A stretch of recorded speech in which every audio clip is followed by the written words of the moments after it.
میرے بھائیوں، سورہ یاسین قرآن حکیم میں سورت نمبر ہے 36 اور یہ مکی سورت ہے. پارہ نمبر 22 سے شروع ہو کر پارہ نمبر 23 میں کمپلیٹ ہوتی ہے. پہلی 21 آیات اس کی پارہ نمبر 22 میں ہے اور باقی ساری سورت جو ہے وہ پارہ نمبر 23 کے اندر ہے. اور ظاہر ہے یہ پاروں کی ڈویژن جو ہے یہ توقیفی نہیں ہے، نبی صلی اللہ علیہ وآلہ وسلم نے تعلیم نہیں فرمائی، یہ بعد میں کی گئی ہے تابعین کے ادوار کے اندر. اس لیے پھر اس میں جو اس قسم کی قباحتیں ہیں صورتوں کے ٹوٹنے والی، یعنی ایک تو ہے کہ بہت آدھا آدھا ہو تو پھر قابل برداشت ہے. جس طرح کہ اب سورۃ الحجر کو دیکھیں، اس کی صرف ایک آیت پارہ نمبر 13 میں ہے، باقی پوری سورت جو ہے وہ پارہ نمبر 14 کے اندر ہے. اب وہ ایک آیت سے کیا ایڈوانٹیج لے لیا کسی نے؟ اگر وہ اس ایک آیت کو اس طرف کر دیتے تو وہ سورت ٹوٹتی نہ پاروں کی شکل میں. تو یہ اس قسم کی جو علمی قباحتیں اسی لیے آئی ہیں کہ یہ انسانی کوشش ہے.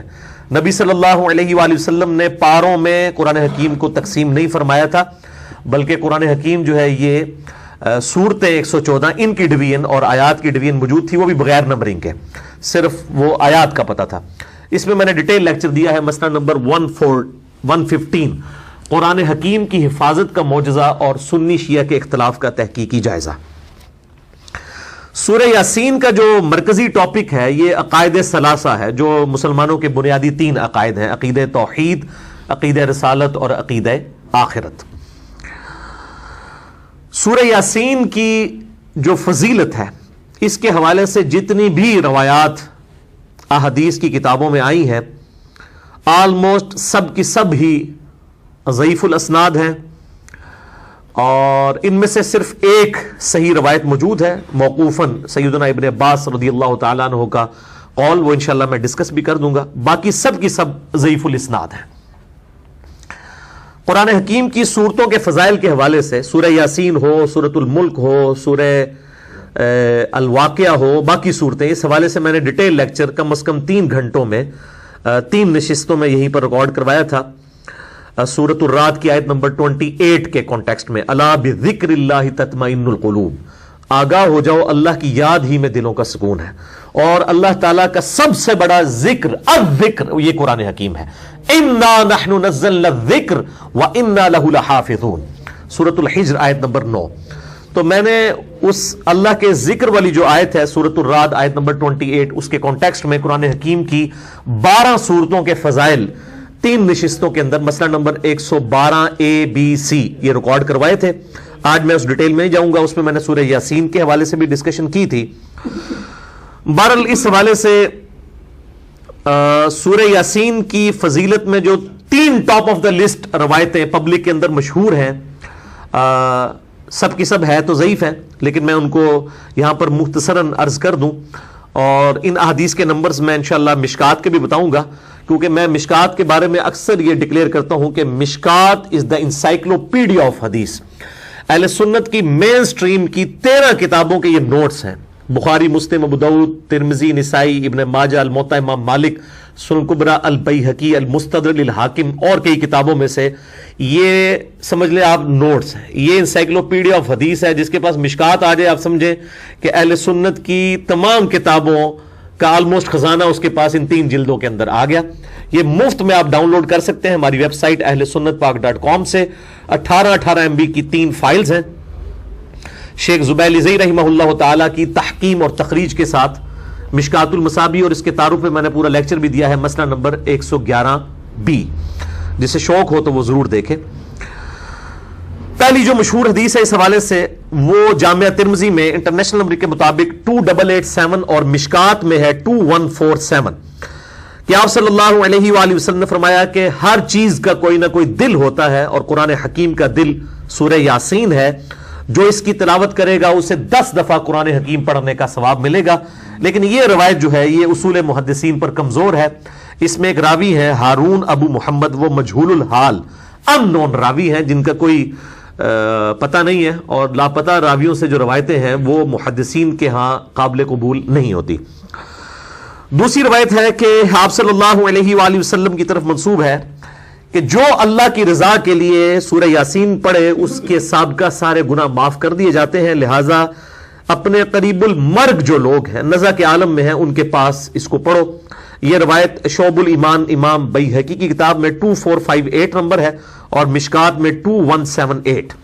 لیکن یہ روایت بھی جو ہے وصول محدثین پر ضعیف ہے، کیونکہ اس میں ایک راوی کا نام ہی کوئی نہیں ہے، رجل ان کے ساتھ ہی سند کے اندر آتا ہے بالکل. یعنی وہ جو پچھلی روایت تھی اس میں نام تو موجود تھا، مجہول الحال تھا، اس میں تو نام بھی اس کا نہیں ہے، اتنا لاپتہ ہے، لہذا یہ روایت بھی کمزور ہے.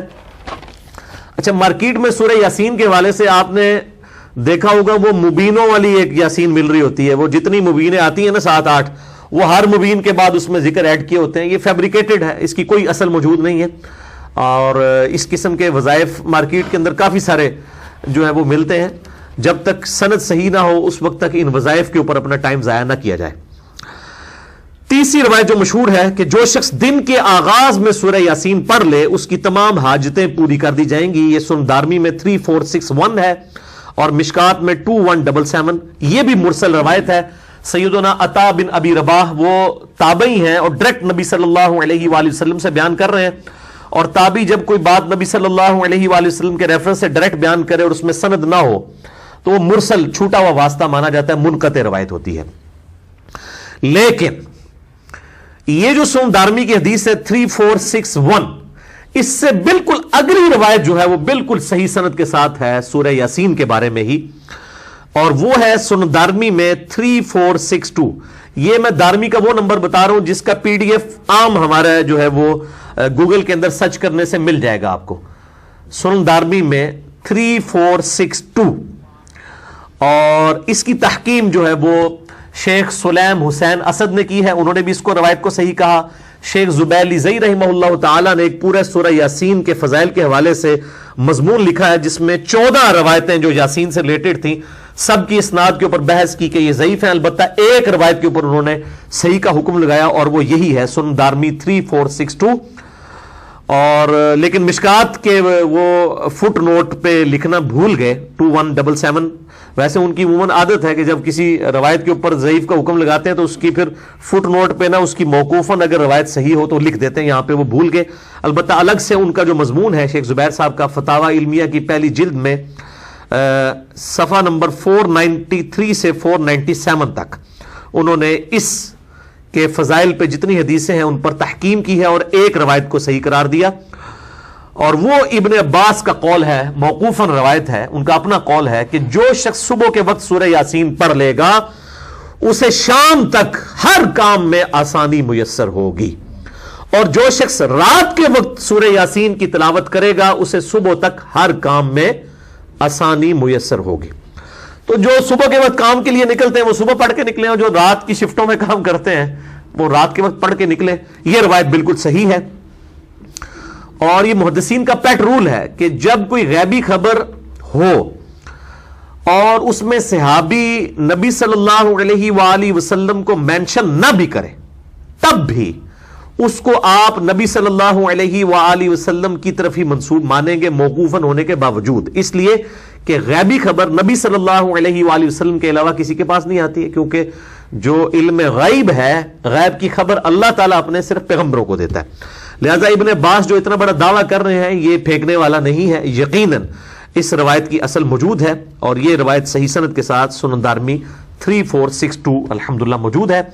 باقی صورتوں کے حوالے سے اگر آپ نے لیکچر سننا ہو تو مسئلہ نمبر 112 ABC میرے 3 لیکچرز یہیں پر ریکارڈ ہوئے تھے، یوٹیوب کے اوپر اویلیبل ہیں، آپ ان کو دیکھیں. 3.5 گھنٹے کی آلموسٹ سب ملا کے گفتگو بنتی ہے. ہماری ویب سائٹ اہلسنتپاک.com پہ بھی آپ کو وہ 3 لیکچرز مل جائیں گے انشاءاللہ تعالی.